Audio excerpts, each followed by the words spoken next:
Hello ப்ரோஸ்கிஸ், நான் தான் உங்கள் ஆன்டிக் 30 days 30 வீடியோ சேலஞ்சில் இன்றைக்கி டே 3க்கு நம்ம ஸ்டெப் ஒன்று ஆகிருக்கோம். ஸோ இன்றைக்கி ஒரு ராஜா கதையோடு நான் வந்திருக்கேன். ஒரு ஊரில் ஒரு ராஜா நாட்டில் இருக்கிற எல்லா சாமியாரையும் தான் ஹாஸ்டலுக்குள்ளே கூப்பிட்டாராம். கூப்பிட்டு எல்லாருக்கிட்ட என்ன சொன்னாரா, எனக்கு ஒரு பவர்ஃபுல்லான மந்திரம் எழுதிட்டாங்க, மந்த்ரா. அந்த மந்த்ராவை நான் படித்தேன்னா என் லைஃப்பில் ஃபெயிலியர்ஸ்னு ஒன்று இருக்கக்கூடாது அப்படின்னு. ஸோ என்ன மாதிரி சுச்சுவேஷனாக இருந்தாலும் அது எனக்கு ஹெல்ப்ஃபுல்லாக இருக்கும். சப்போஸ் நீங்கள் எழுதி கொடுத்தது எனக்கு ஆகலைன்னா நான் உங்களை இங்கேயே கொண்டு வருவேன் அப்படின்னு ஒரு ரூல்ஸ் போட்டேன். ஸோ எல்லா சாமியாரும் கன்ஃபியூஸ் ஆகிட்டாங்க. ஸோ ஒரு சாமியார் மட்டும் ஸ்டெப் ஆன் ஆகி ஒரு ஸ்டெப் முன்னாடி வந்து நான் உங்களுக்கு எழுதி தரேன் அப்படின்னாரு. பட் ஒரு கண்டிஷன் உண்டு, நான் உங்களுக்கு அந்த மந்திரம் எழுதி தருவேன். பட் அந்த மந்திரத்தை நீங்கள் எப்போ படிக்கணும்னா உங்கள் லைஃப்பில் நீங்கள் எப்போ எல்லாமே முடிஞ்சிட்டு இல்லை தோற்றுட்டு நீங்கள் நினைக்கும் போது மட்டும்தான் அந்த மந்திரத்தை எடுத்து நீங்கள் படிக்கணும் அப்படின்னு. ஸோ ராஜாவும் அந்த கண்டிஷனுக்கு ஓகேன்ட்டார். ஸோ சாமியார் அந்த மந்திரத்தை எழுதி ராஜாவோட மோதிரத்தில் வச்சு கொடுத்துட்டார்.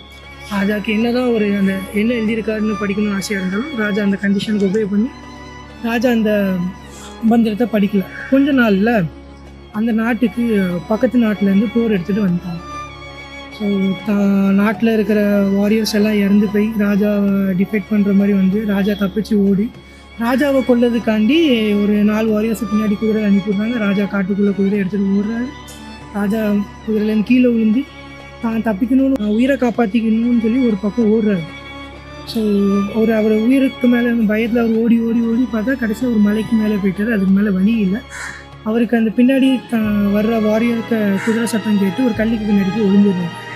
அவருக்கு அந்த மூமெண்ட்டில் அவர் தோத்துட்டார் அப்படின்னு நினச்சி பயம், தன் நாட்டையும் கொடுத்துட்டாரு, வாரியர்ஸும் நிறைய பேர் இறந்துட்டாங்க, இன்னும் எதுவும் பண்ண முடியாதுன்னு சொல்லி ஒரு பயத்தில் அந்த கல் பின்னாடி உட்காந்துட்டு இருக்கும்போது ஒரு சூரிய ஒளி மேலேருந்து அவர் மோதிரத்தில் படுது.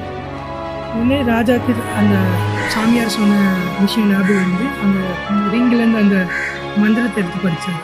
ஸோ அந்த பேப்பரில் என்ன எழுதுச்சுன்னா திஸ் டூ ஷால் பாஸ் அப்படின்னு. அதுக்கு அர்த்தம் என்னன்னா இதுவும் கடந்து போகும். ஸோ ராஜா மறுபடியும் படிக்கிறாங்க, இதுவும் கடந்து போகும் அப்படின்னு. ராஜா ரிலாக்ஸ் ஆகுறாரு. தான் பின்னாடி வந்த குதிரை சட்டம் எல்லாம் அவருக்கு கம்மியாகிறது கேட்குது.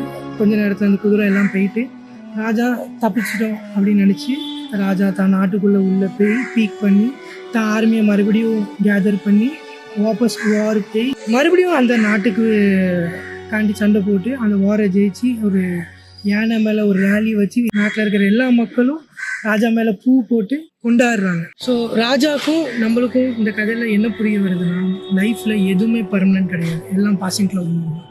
ஸோ சந்தோஷமாக இருக்கட்டும், துக்கமாக இருக்கட்டும், சோகமாக இருக்கட்டும், வெறுப்பாக இருக்கட்டும், அழகியாக இருக்கட்டும், எதுவாக இருந்தாலும் லைஃப்பில் என்ன மாதிரி கஷ்டம் வந்தாலும் என்ன மாதிரி வலி வந்தாலும் எதுவுமே பர்மனெண்ட் கிடையாது. எதுவும் நம்ம கூட நிரந்தரமாக இருந்துட்டு போகிற கிடையாது. அதுவும் கடந்து போகும், லைஃப்பும் மாறும். ராஜாவுக்கு புரிய வந்தது தான் நம்மளுக்கும் இதுதான் புரிய வருது.